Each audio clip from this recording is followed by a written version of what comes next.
What is up, people of the internet? It is me, Real American Politics, back with the final 2023 Wisconsin Supreme Court election analysis.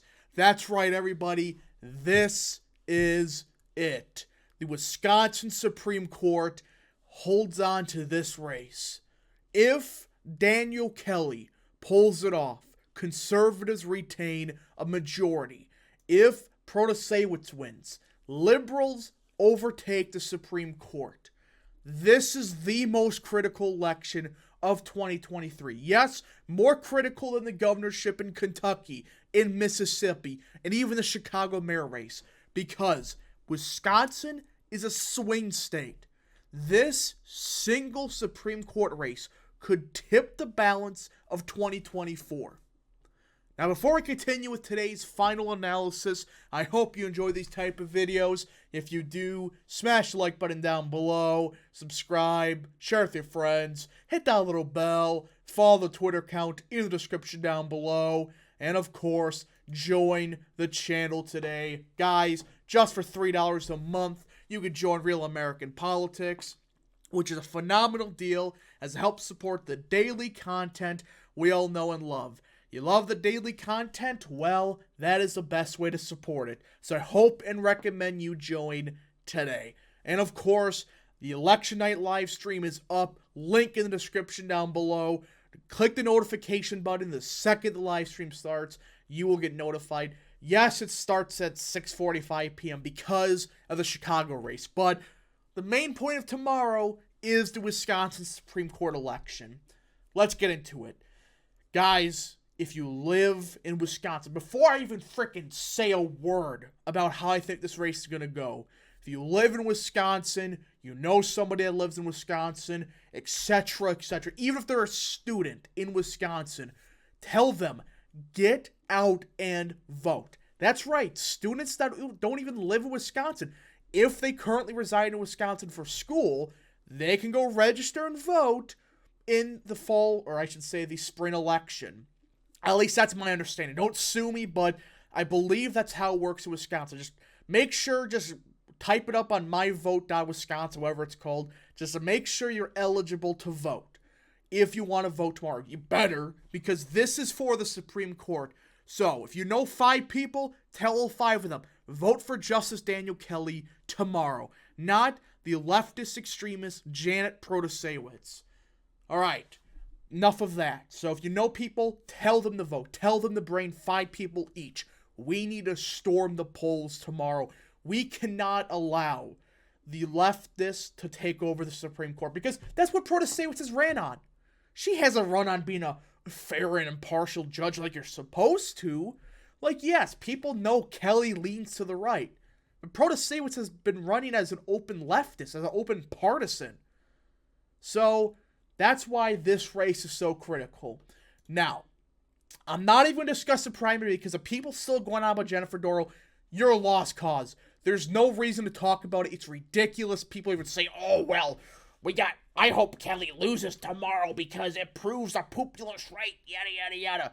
Yes, some people are saying that, but screw it. We're not even going to talk about it. We're going to be focused on how this race is currently looking and shaping up to be. Now, if we went purely based on endorsements, and again, I'm not saying this is my final prediction or anything, I think Kelly would win if we just purely went on endorsements, because you have Senator Ron Johnson, Mike Gallagher, Glenn Grothman, Brian Steele, Tom Tiffany, Congressman Orden, etc. All the federal officials in Wisconsin, all the 6 Republican congressmen, and the senator from Wisconsin, Ron Johnson, have all endorsed, and they've been barnstorming the state of Wisconsin for Kelly. You think I'm kidding?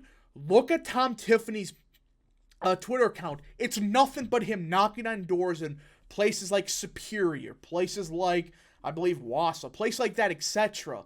The more northern, rural part of Wisconsin, which is critical. Van Orden's been out.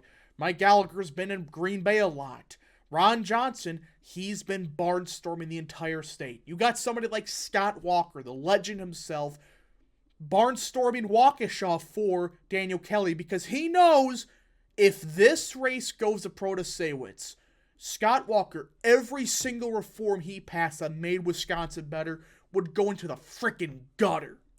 It's Robin Voss, another one that he's been there for years. His reforms would go down the toilet if Protasiewicz won. You have Justice Bradley, Rogensack, Ziegler, Gill, etc. A lot of big-name justices. Jennifer Dorough. They've all endorsed Kelly. The Milwaukee Police Association, the National Rifle Association, the Pro-Life Wisconsin, Wisconsin Family PAC, Wisconsin Farm Bureau, etc., etc. Every single conservative group in Wisconsin and big names in Wisconsin have been barnstorming, supporting Kelly. Well, the Protasiewicz campaign, I'm just going to be honest here. Outside of these people that live in La La Land that, Protasiewicz has been running a great campaign, yada yada. Her campaign's non-existent outside of ads. Let's be real here.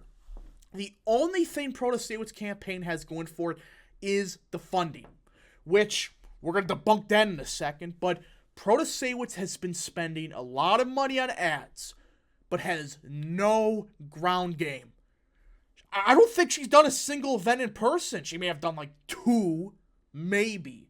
But her campaign's been dead silent on the ground. They've been focused everything they had on online and TV ads. They may have done 1 or 2 events, but nothing compared to Kelly. And if this election was won based on who worked harder, Kelly would win easily. But sadly, the problems for Kelly are twofold. One, an unnecessary primary. Jennifer Dorough should have never ran. I'm not going to get into it, but it's ridiculous that she ran. She tried to run based on the fact that she sentenced that loser Waukesha killer to life in prison. Outside of that, no reason for her to run. It's just whatever. Plus, you have a certain GOP being asleep at the wheel, but they're finally starting to wake up somewhat.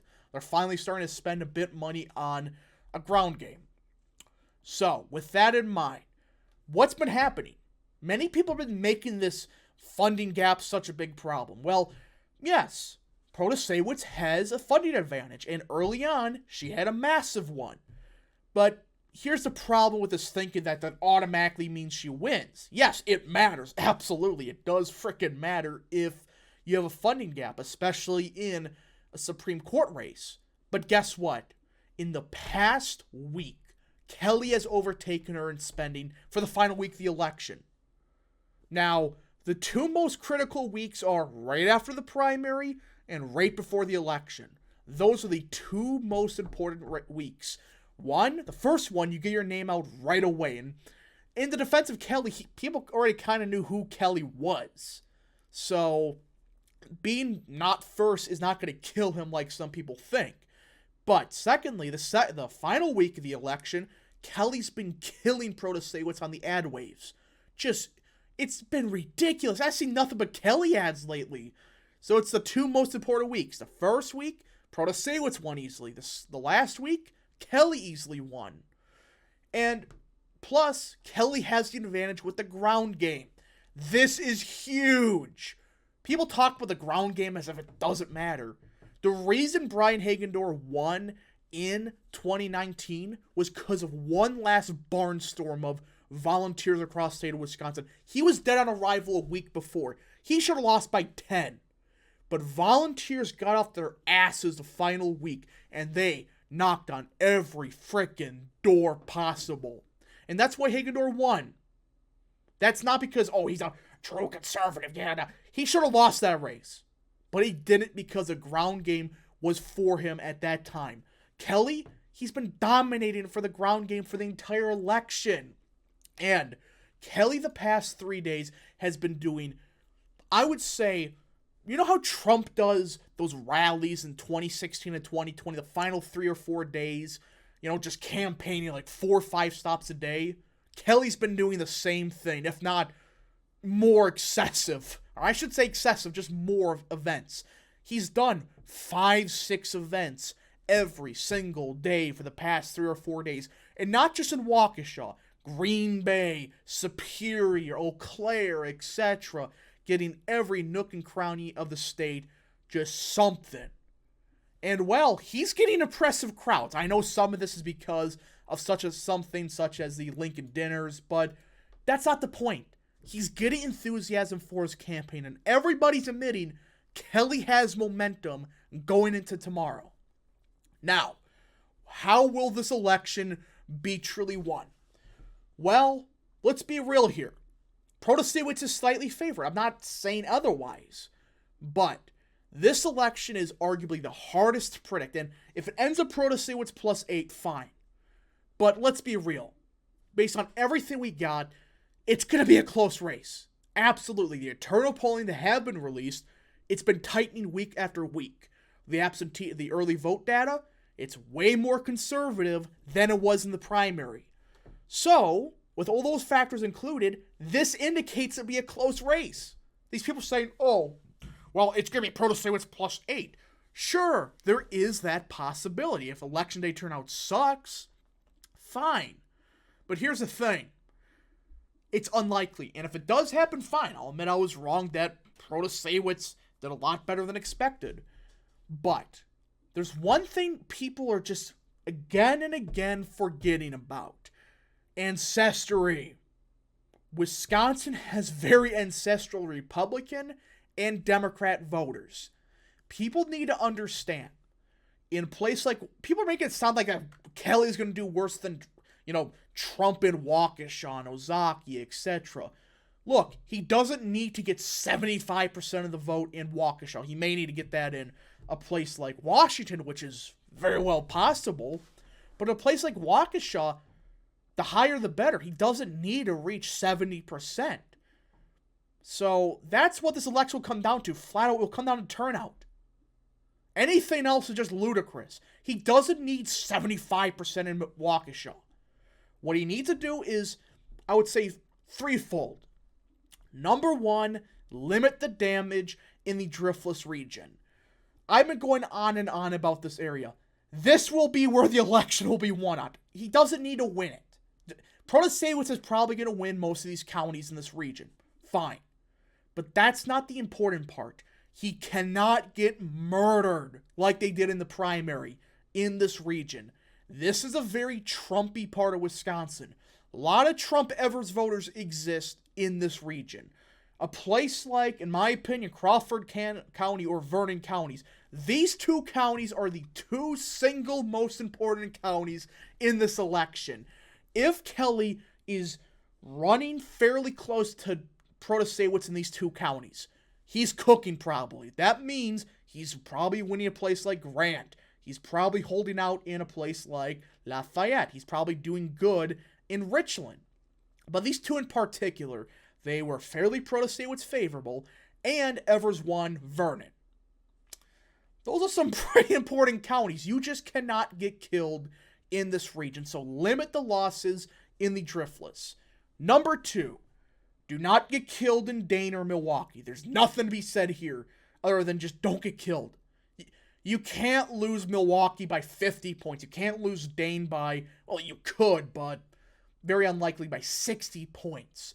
And some of the early vote data indicates it's going to be closer than expected in Madison or Dane County. I'm not saying it's going to be D plus 20, but it seems like it will be closer than it was in the primary. So those are some good signs out of those two. The third, and I think there's actually a fourth one, but the third one is run it up in Bow and Wow counties. Everybody knows the Wow counties. Waukesha, Ozaki, Washington. The more votes you get out of here, and again, like I said, you don't have to win 70% here. Some people are making it sound like that Kelly's going to get 61%. I doubt it. He just needs to get 65% in Waukesha, right? Probably 73, 74 in Washington, and in Ozaki, he needs to crack 60, right? And things could absolutely change, but roughly speaking, he needs to probably in this region get around 65, 66% of the vote in the Wow counties. But arguably, what's more important is the Bow counties. Brown, Outagamie, Winnebago, the Fox Valley, whatever you want to call it, these three counties. If Kelly wins this race, you could probably thank the Green Bay area. That is what this election will come down to. Brown County, Outagamie, Winnebago. Green Bay's in Brown. Appleton is in Outagamie. And Oshkosh is in Winnebago. And I made a video on this prior. Winnebago in this region will be the most important. If Kelly wins Winnebago by a couple points, that probably means he is running up in Brown and Outagamie, where there are a lot more votes in those two counties than people, I think, realize. I mean, Brown County in the primary, Republicans did great there. Same thing in Outagamie. But Winnebago was the one county that they lost in this region, which kind of stunned me that they did that good in Brown and Outagamie, but pretty shit in Winnebago. So if you're winning Winnebago by a couple points, that's probably a good sign for the region and overall the state as a whole. But the fourth and final, this one, it's judgmental how much he needs to do good in northern Wisconsin. But I do got to say one thing. You cannot lose a place like St. Croix County. You can't lose a place like Pierce. You just can't. If you're winning places like Pierce, St. Croix, places like Pepin, you already won that, but these counties up here. And again, you can't lose a place like, you can't win Sawyer by 2 points. That's just bad. You have to win places like Oneida by a lot, Lincoln by quite a bit. You just, in this region in particular, and turnout's been good there, and quite frankly, Tom Tiffany's been carrying us in this region. You cannot lose a place like Pierce. If you do, it's game over. If you lose Pierce, there's absolutely no chance you can win. This region's more significant because it's always been slightly more Republican than the Driftless region. And if Republicans turn out here, they can minimize any losses they got in the Driftless. So yeah, nutshell, Driftless, you cannot get killed. You cannot lose this area by 30. You cannot lose Dane or Milwaukee by much more than Ron Johnson lost them by. Maybe you can lose, maybe you do a bit better in them, you have a lot better chance. You got to probably win around 65% of the vote in the WOW counties, and plus Racine, Kenosha. You don't really have to count those two. I think they're going to be fairly Republican, but the 3 WOW counties also would help to do good in Racine. But overall, just in the 3 WOW counties, get like better than Ron Johnson. That's essentially what I'm trying to say. WOW counties, in particular, Winnebago. You gotta win Winnebago by a couple points. That indicates this region is cooking for Kelly. And of course, get every single vote as you possibly can in northern Wisconsin. In particular, northwestern Wisconsin, right on the border with Minnesota. Again, you cannot lose a place like Pierce. If you win it, that is a really good sign. You don't have to win it by 60. You just gotta flip it at least from the primary. That means at least an indication that you're doing good in this eastern half of the state, but in particular, northeastern Wisconsin, which would minimize losses in southeastern Wisconsin, or southwestern Wisconsin, aka the Driftless region. So yeah, that's what we gotta watch for. Winnebago, Crawford/Vernon, Dane. I would actually probably look at Milwaukee a bit. Well, doesn't matter. Pick one. Dane or Milwaukee, the WOW counties, and Pierce. Those are the counties everybody has to pay attention to. They're going to be good indicators right off the bat. Do we have a life? Anyways, folks, if you live in Wisconsin, get out and vote. We got to save the court. We cannot allow a liberal like Protasiewicz, it's an open partisan, mind you, be on the Supreme Court. Any reform Walker pushed would be destroyed in a matter of weeks. And they're going to, quote-unquote, un-gerrymander the map, a.k.a. make an egregious map where Madison has 60 districts in it somehow. Anyways, folks, get out and vote. Tell anybody you know that lives in Wisconsin and can vote to vote. Thank you so much.